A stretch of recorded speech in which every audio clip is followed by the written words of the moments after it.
there's still a good portion of the year left. There's still a month and a half to 2 months of school. And they really need to continue to engage those students. And there's still lots of content to teach. This is where we love the idea of introducing financial literacy at that kind of K through 8 stage and doing it in ways that are fun and really engaging to both the student and the teacher. And if it translates to the home, fantastic. Or after school or really whenever. We wanted to create a tool that could be done in a car ride up to vacation or in after school care.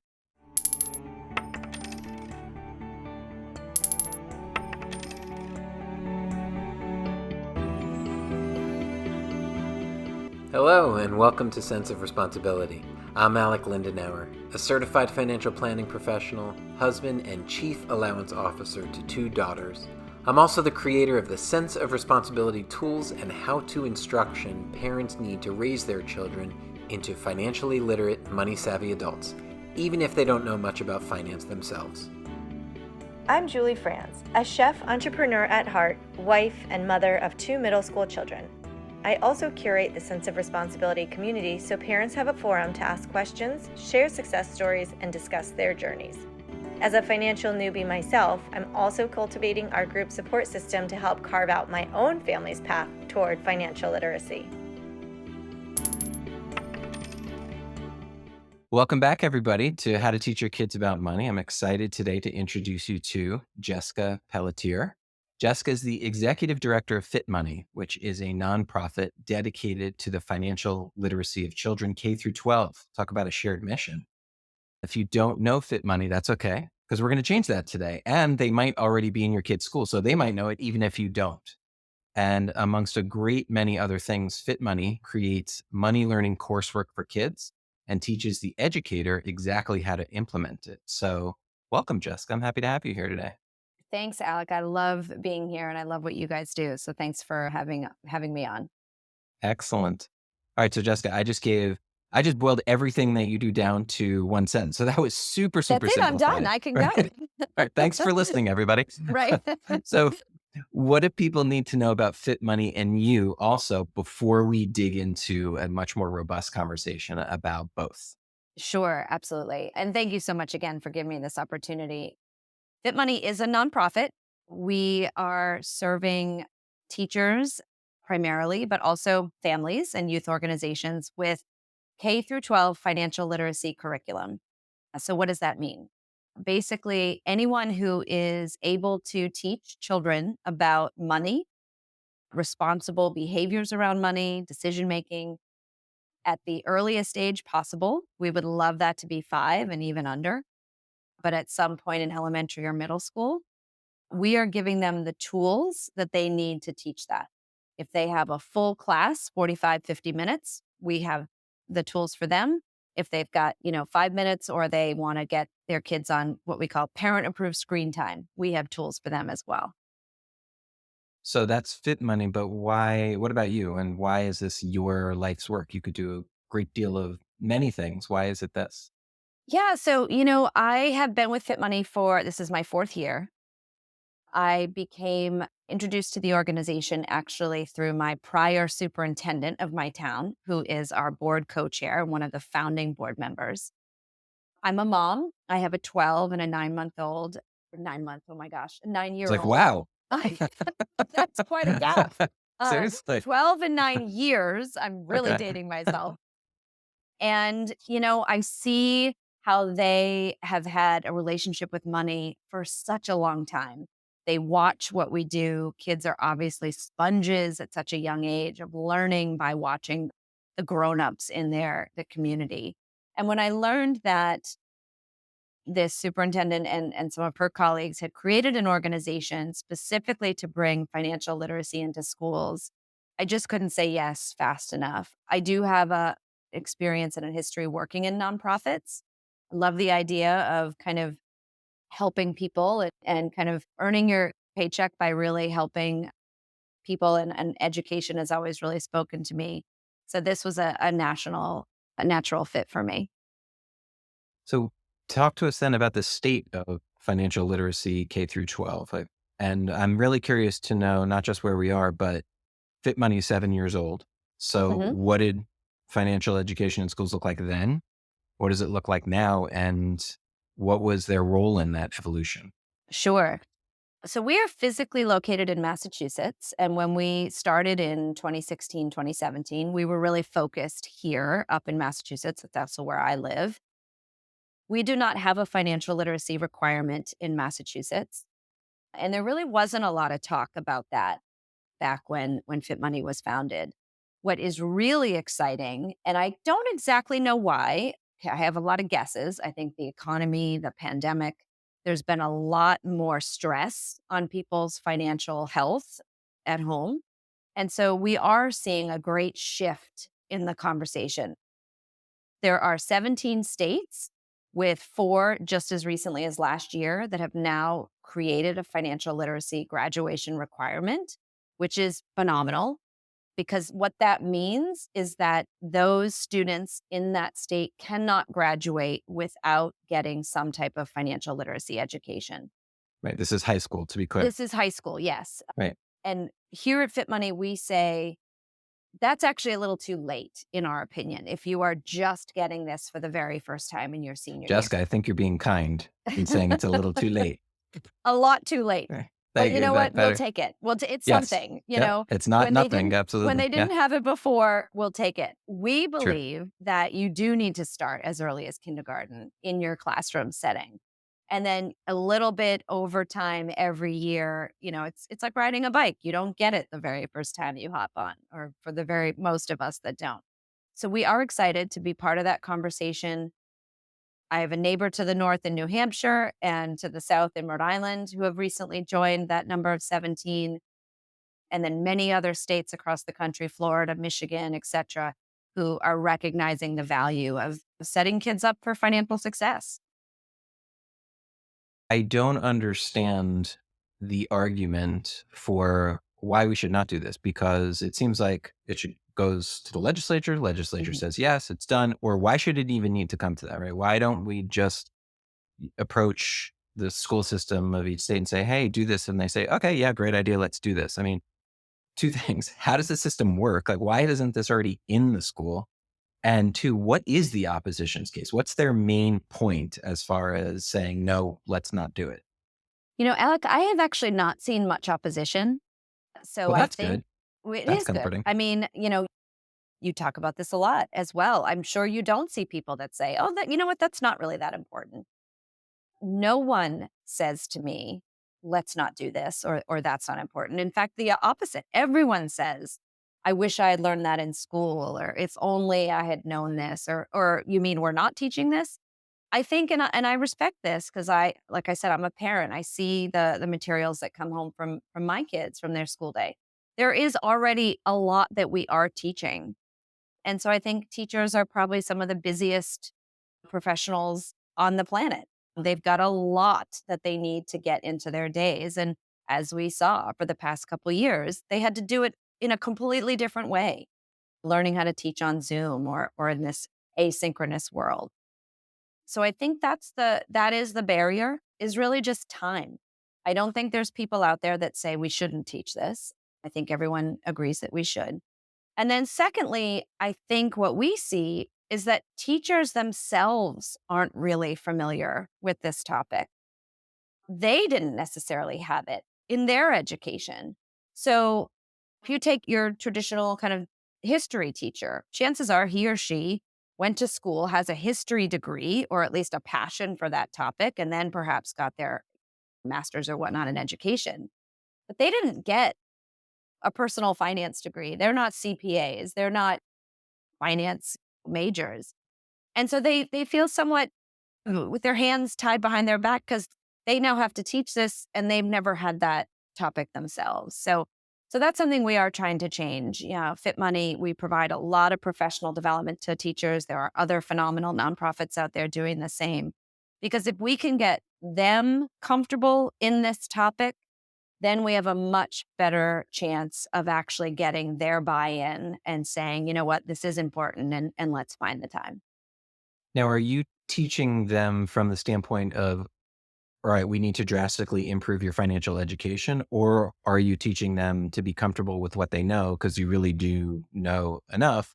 We just have to reframe that and give you the confidence to talk about how do you make a budget? I mean, you don't have to Hmm. be a CPA or a Hmm. certified financial planner to make a budget. You just have to know, oh, yeah, okay, I do this, this, and this. Right. I mean, it's the basics. It's really starting at the basics. I mean, needs and wants are really important. And I think a lot of teachers could certainly explain that, but maybe they're not so confident in their own decisions. They might not be so thrilled with the way their budgets look. Some obviously do great at this. Credit scores and reputations, when you're talking about loans, perhaps they have more loans than they'd like because of their career choice or whatnot. I mean, you never know, obviously. And another thing is financial behavior is somewhat personal because it is so different for everyone. There are those foundational principles that we know: spend on your needs before your wants, but not everyone necessarily does that in the same way. So I think it is something that they do need to learn how to teach, and also then just build that confidence that they are the right people to do it. There is a debate. Is this something that should be taught in the home, or is this something that should be taught in the classroom? At Fit Money, we believe it's a real marriage of both, to be honest. Parents and caregivers are the ones from day one that are interacting with their children. And then it really needs to move over into the classroom to really ensure the most equitable access to this topic.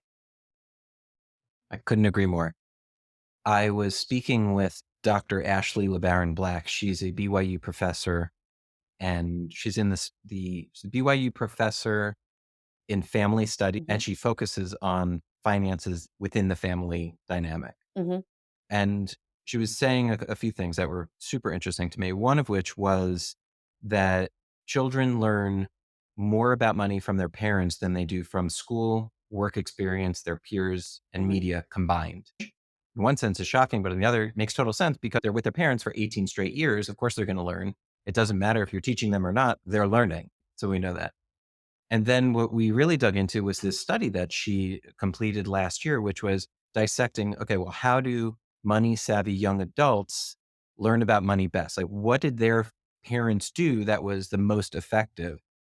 So, lecturing, not that effective, modeling, effective, but the most was providing experiential learning, whether it's through allowance or, having a money day where you sit and talk and then they have ownership over money, like just providing experiences. The conclusion that she came to was from an educational standpoint in classes to marry those things, like you're saying, right? It's like this Venn diagram, most effective pieces in the middle that schools would benefit the most by integrating parents into the process.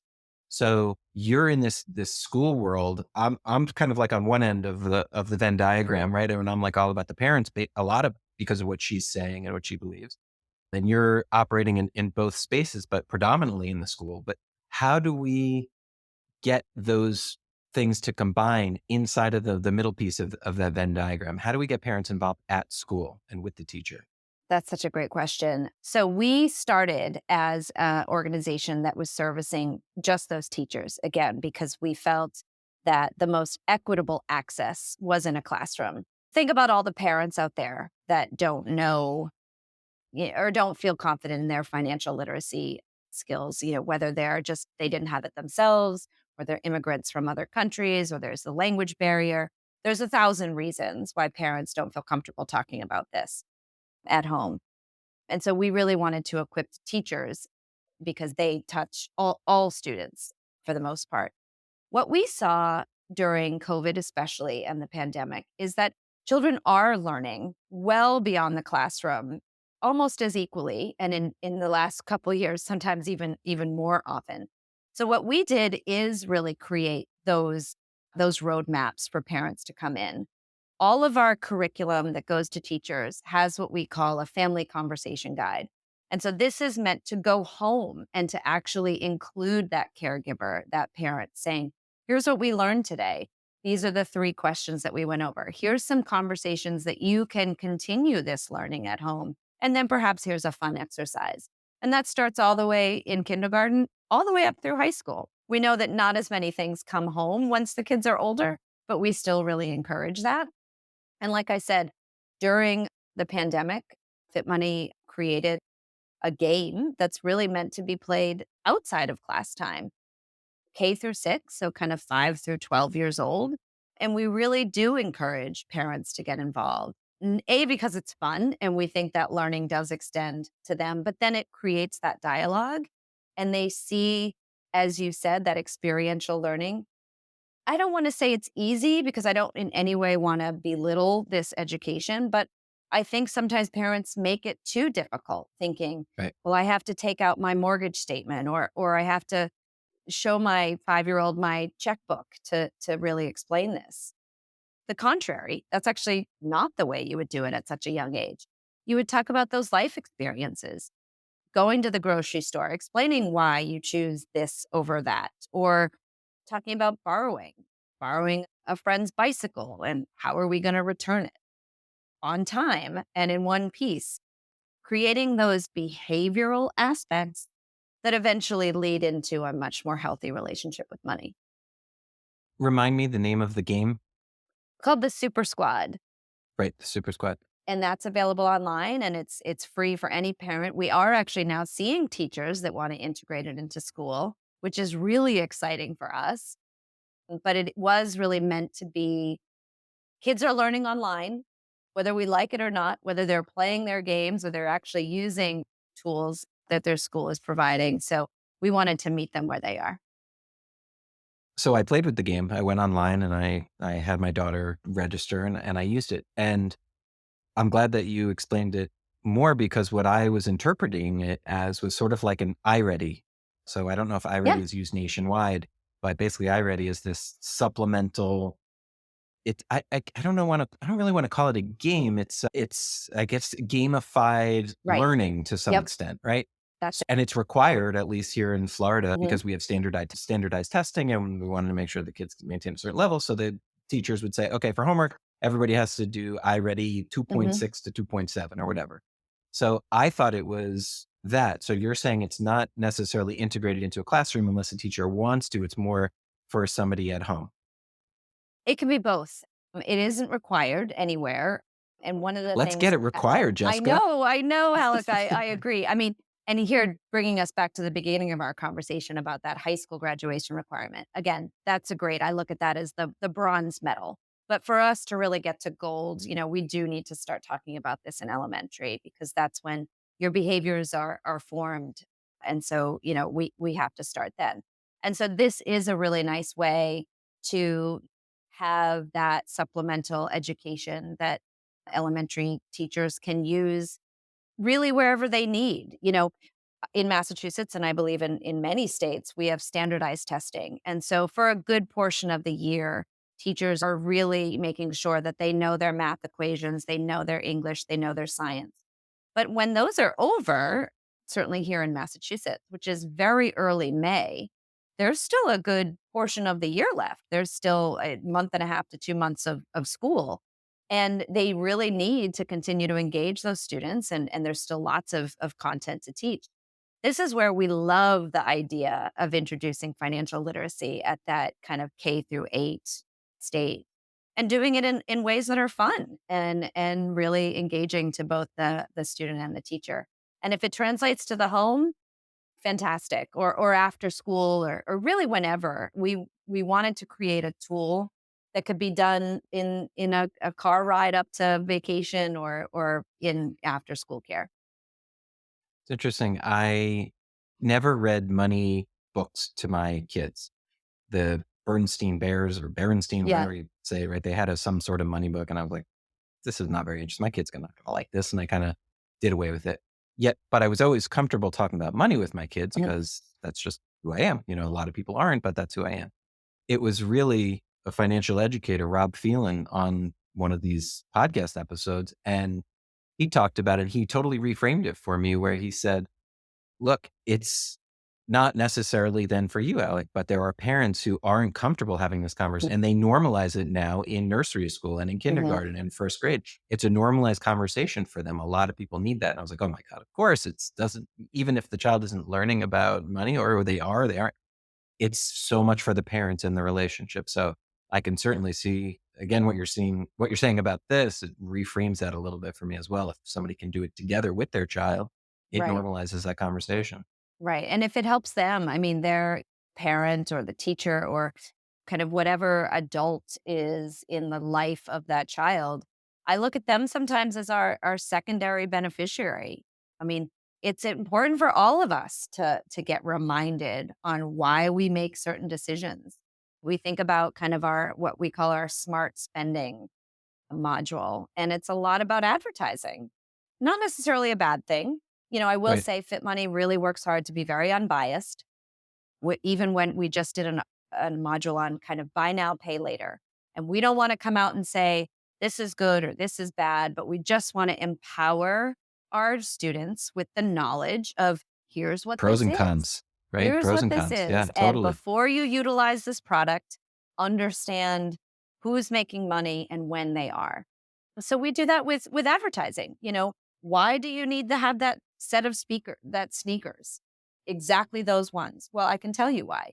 And it's okay if you still want to do that. You make that decision, but you should know why you're making that decision. So that's a lot of what we educate on. And again, starting at the young age, because kids especially are bombarded with advertising. I mean, you're a It's parent. How crazy. many times does your kid say, I need to have this? And you've never even heard of it before. And you're wondering, where did you learn about this? Well, guess what? They learned about it, whether it's on the television, on the iPad, they've got it and now they want to have it. Yeah, totally. Going back to what you were saying a moment ago about the curriculum, and you said, these standardized testing. As a parent, and I'm sure you're concerned about this. I mean, I've been concerned about this for a long time. It's like the whole teach to the test. No, I Mhm. just teach my child to be a good human, right? But they're teaching to the test. So just far too often are they doing that. Maybe we need to just change the test. If they're not going to come our way, maybe we need to just get a personal finance section on the test so they just start teaching to that. Would that be a quicker route? I would love that. I mean, I understand measurement. We're a nonprofit. We are completely philanthropically funded. So you better believe that the people who give us their hard earned treasure, whether it's a grant or a donation, ask us, how many people are we impacting? How do you measure success? So I understand measurement. That's part of my job as executive director of a nonprofit. And so I completely understand why schools have to do the same. They have to measure whether their efforts are working. Are they actually educating kids? And so I get that. So there actually is some conversation in my state, and we are hopeful that we can get more of that life skills, which I really think this falls into. There is a Absolutely. lot more being made about even career exploration at a younger age, because waiting until that junior, senior year of kind of deciding what path you want to is proving late. And we've got a lot of kids in college now who are incredibly stressed that they don't have the tools to make these important life decisions. So I think understanding that we do just need to prepare our students for very strong life skills at a much earlier age. And if that means putting it on a test that will get it in the classroom, I think I'm all for that. All right. So what can parents do? What can we do to further the cause? I know what we could do in our own home, talk a lot about that, but what can we do at our school or local level? We get a lot of calls from PTO presidents or members. I get emails from just a parent who perhaps like you is more comfortable talking about this at home, and so they want to make sure that they are getting this in the classroom, and so that more kids have access to it. If it's not something that the school can do right away, again, we are now providing tools for parents themselves to get this into their home. After school groups, we've seen, especially with the pandemic, children are spending a lot more time at their kind of youth organizations, whether they're the local boys and girls clubs, the YMCAs, even their, fun activities, Girl Scouts, Boy Scouts, etc. Those are all great places to learn as well. If I may, we recently formed a phenomenal partnership with the Girl Scouts, which is one of the largest organizations for entrepreneurship kind of training for young women. And financial literacy is a big part of that. And so we provide great kind of curriculum tools for them to earn financial literacy badges starting as early as kindergarten.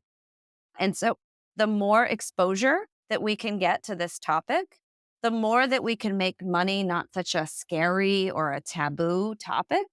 Again, as I've said, we don't have to walk around with our paychecks plastered to our forehead. That's still not going to really ever be appropriate.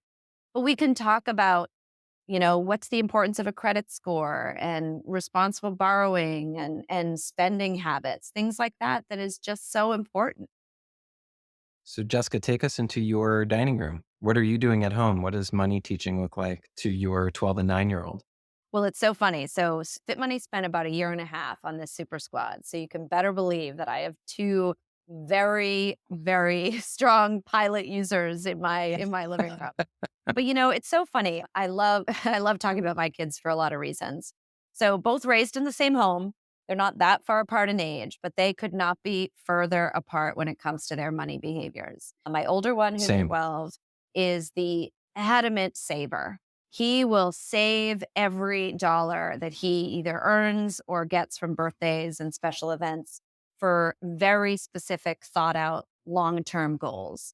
And I love that. And I think that's phenomenal. And then I have my 9-year-old who will spend $2 if he earns one. And I don't know where that came from, but he is the person that just gets that gift card and immediately wants to go online and find something, whether he really wants it or not. And, both you can see pros and cons for. And, what's important is let's talk about experiential, because I really think there's no better way to learn. So if I can, I'll tell Absolutely. an anecdote.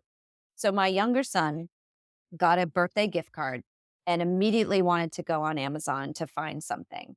And I had a feeling that he was going to pick something that he didn't really want because there was, nothing that he had kind of been talked about for a long time. And that's exactly what happened. He found this toy, asked me to buy it. I knew that this was not something that he really was going to enjoy for a long period of time, but I had to let him go through this feeling. So we did. We bought it. It was $15. So I also knew that this was not incredibly detrimental to his kind of long-term saving. And it's exactly what I thought was what happened. It came, that excitement of the arrival, and then within 48 hours, it had just kind of been forgotten about. And I was so proud of him because I think the conversations that we've had, he actually unprompted came to me a week later and said, "Mom, I really regret buying that because it was not something I wanted. And there are larger items that I wish I had saved for." So, I mean, Winning. that's the kind of thing that you kind of have to let them explore. As parents, we always say we don't want our kids to fall off the bike, but sometimes we have to let them fall. Yep. And so the same with money, when it's in a kind of that safe environment, we need to let them try a few things out and so that they actually do learn that lesson.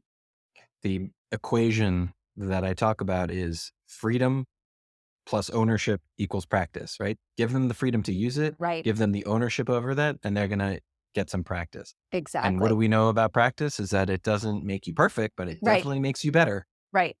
So just get better. Just better, better, better, better. Exactly. Exactly. So do you give them allowance? Do they earn money? Do you have set money conversations? What does it look like if we're at your table and having a money conversation, you Sure. and your So we kids? actually don't do allowance, not for any particular reason. We just never started it.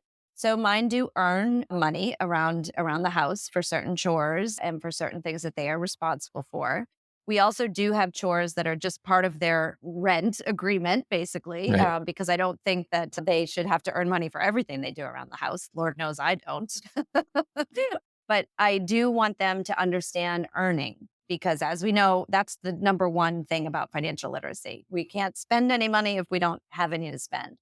And I do see the difference, the relationship difference to that $5 that they earned, which almost seems more special than the $20 Target gift card that they got for their birthday. And I understand that. Look, the money I earn is certainly much more important to me because I know the hard work Sure. that came from it. And so I do think that's an important lesson. And we've done the lemonade stands, and I'm really proud that most of the time that we do those, they're actually for charity, all on their, suggestion, not on ours. And so I think that's also really important is to teach your kids about kind of the world around them and how sometimes they're earning is actually for the benefit of others, which I think is really great and very relatable at a young age. So yeah, we do talk a lot about, not every minute. It's not something No, you of can course kind not. of beat them over the head with because then eventually they're tuning out. But I think where certainly when my husband and I have conversations that are more foundational, deciding on a vacation or maybe times are tough, we can't do that vacation, we let them know that, look, adults have to make hard decisions sometimes. And so we don't want kids to think that everything is perfect when they grow up because, boy, then they're in for disappointment. Very true. A website that we've found, we've really gotten a lot of good use out of is called raise.com. There's a whole bunch of them. Like it's a gift card exchange. Hmm. So a couple of months back, one of my daughters, I have a 12-year-old and a 15-year-old, both girls, and she came home and she was given a Starbucks gift card. Hmm. And she said, here, daddy. I said, what am I supposed to do with this? She said, well, for $20, can I have $20? Like, I don't want that. I said, well, I don't really want it either. And I said, well, you love Starbucks, put it in your wallet. She's like, but no, I might not go to Starbucks for a really long time. And I Hmm. said, no, I get it. So you're saying that you understand that you want the cash more than you want the card, Right. right? I said, yes. I said, well, same here. So we went on to raise.com and we plugged in $20 Starbucks and she could sell it on there for $19. Oh, wow. And so I said, all right, well, here you go. This is the going rate. This is Right, what it right. sells for. Would you like to sell it? And she did. And then in Ooh, that case, I said, you know what? I'm not going to make you go through the paces of that. I'll get a discount. You know what? Fine. I'll give you the $19. And that's what I did. I that's gave her great. $19 for the card instead of the 20, I love it. right? But what a great Experiential learning. exercise, and you let her make that decision, and she might have not made that decision, which was also fine as well. So, no, I love that. I'll have to look that up. Another thing that, I think is really important is when you talk about kind of their future. We did a podcast the other day with a wonderful founder of a company that has made giving to 529 plans from family members and friends a lot easier.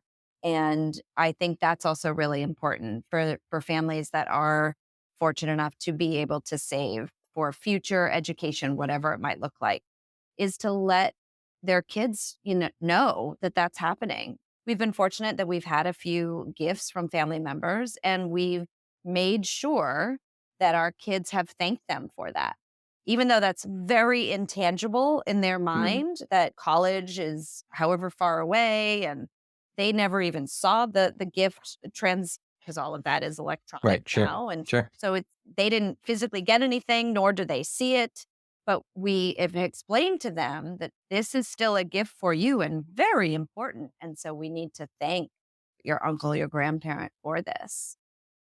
Very nice. Agreed. I mean, I do have a friend actually who sits down, they 3 children, each of their 13 birthdays, they sit down and they go through every detail of their finances, every detail. I was like, that was a little much for me, but I like the idea of sharing. There might be such thing as oversharing, but Right, right. I'm with you on Exactly. that. I'm with you on that. Right. All right. So look, Jessica, we all struggle with parenting also, right? We do say there's things we do well, there's things we struggle with. So in the context of money, where do you think that you need to improve in teaching both of them? Oh my gosh. I think mine would tell you for me to stop talking. But what would you say? My kids would say the same, I'm sure of it. They're like, Mom, my gosh, I get it. I know what a Right. debit and a credit card is. Would stop telling me. That's such an interesting question. That's like one of those interview questions. Well, what are your weaknesses? And you're trying to Yeah. make it sound like it's actually a good thing. I don't think I overshare. I hope that we don't. I hope that my kids aren't in any way stressed with financial decisions that me and my husband have to make. I do want them to understand that money at the end of the day is a value. It's something that translates into the value that they find most important.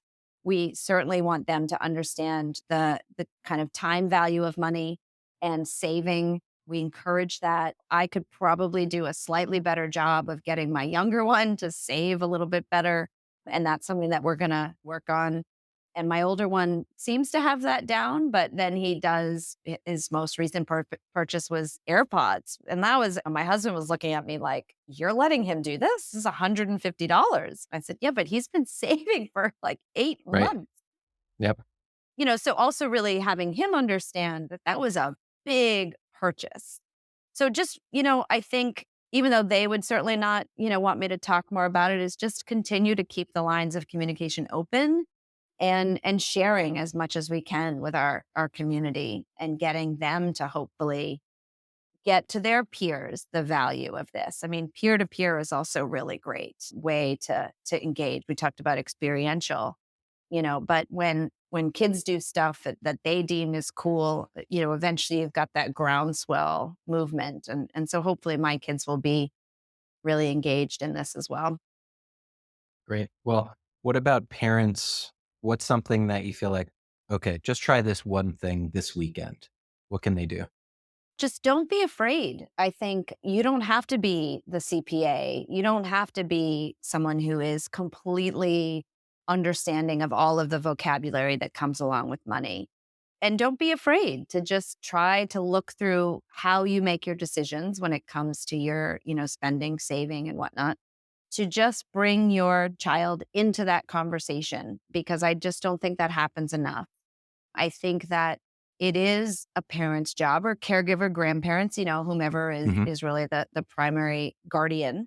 It is our job to set those behaviors at an early age. And so as a parent, you're not going to always make the right decisions. And so being vulnerable to say, this wasn't the right decision, or, maybe we shouldn't have purchased this, or whatnot. So really just opening the door to those conversations is so important, and to really, kind of let that guard down a little bit. Cause I think for so long people have thought that, money is private, it's personal, we don't talk about it. And then unfortunately, because we don't talk about it, people are just Right. making the same mistakes that their neighbors are making. Yeah. So what's the end goal for Fit Money in terms of, okay, we've really achieved, we're never, our life's work is never Right. done, right? But where we're like, wow, we've really hit that mark that we've been going for. And I would ask the same about you personally, your Mhm. children. When will you know each of your babies, right? Your kids at home and the Fit Money baby, that they've achieved what it is that you really want them to? Right, right. I mean, we'd love to see, obviously, all 50 states with a graduation requirement, because that at least guarantees that at some point before you are graduating high school, you've got financial literacy, full K through 12 implementation, all 50 states. And that's going to be a long, long time away. So, we're going to work towards that. We're going to continue to, it is really more of a grassroots movement, because I do think it is, you find that one teacher, you find that one principal that really believes passionately about this, and they are just starting to move in their own schools. And the strategic partnerships that we have, getting all of the Girl Scouts troops, getting all of the Boys and Girls Clubs, getting these people that reach so many young students' lives engaged in this and confident that they are the appropriate person to start talking about this. So that's something that we're going to continue to do, and also create more content. The world is changing. The money universe is changing. There's now cryptocurrency. There's completely intangible money. I mean, I'm curious if in 10 years we're even still teaching nickels and dimes and dollar bills. Who knows if we'll still be there, but staying current with the landscape and what we're teaching, and certainly investing in what that looks like. So that's something that Jessica, we that will. sounds so daunting. Do you have I know it 1,000 does. people? I mean, how many people do you have working at Fit Money? We are a very lean team of about 6 or 7 folks. But yeah, you know what? I think it's about your passion, and that's why partners are so great, and coming on shows like yours, where you're speaking the same language and you're advocates, and just getting it out there that people are empowered to do this in their homes, in their schools, in their youth centers. And that's all we ask for. Again, we're not trying to create 300 million accountants, and you don't have to be at that level That to sounds be like a able to have nightmare. good money health. I know, right? Thank goodness. What would be worse? 300 million lawyers. Right. but but we just want people to just feel empowered. I've talked to some folks that say we're still going to make bad decisions. we're still going to buy that $1,000 iPhone that really we don't need. But at least you understand the impact that you're having on something else. We'd love to see in this economy, which is always going to be cyclical. There's going to be good Right. times, there's going to be bad times. We'd just love to see a little bit more resiliency. Credit score is a little bit higher. Student loan debt, maybe not continuing to increase. Credit card debt starting to go down. That's going to take some time, but I think with people having the tools to make those decisions, we will start to see that. So obviously I can't wait for that for my teenagers, and you're not waiting for that for your kids, right? That's, potentially even a whole generation Mhm. away. So what will success look like for you in your home for your kids? I think once my kids are starting to, my son at 12 is only a couple years away from being able to officially work. In Massachusetts, it's 14. You can get your working papers. I encourage him to do so in a responsible way. I mean, certainly not more hours than there is time for school and sports, and he's still a kid. But So you're not going to earning is violate any child labor no, laws and exactly nothing like not. that. No, no, Okay. no. Whether That's a good whether idea. it's legal or not, Right.